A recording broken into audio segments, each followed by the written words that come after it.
Hola mga langga, maayong adlaw.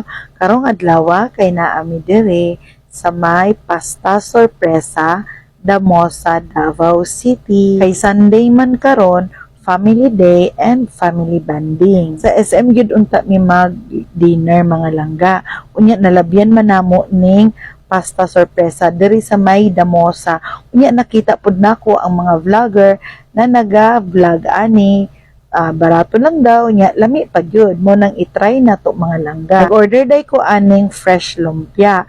Natingala ko wala may sauce. Nangutan ako sa waiter, ana siya na ana daw susulod sa fresh lumpia ang iyahang sauce. In fairness, lami kaayo ilang fresh lumpia, 55 pesos each.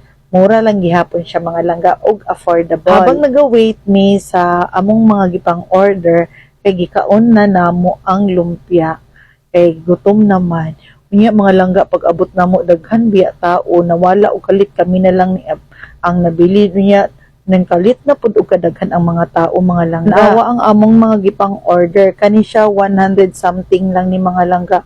Unya daghan kaayo silag servings mga langga.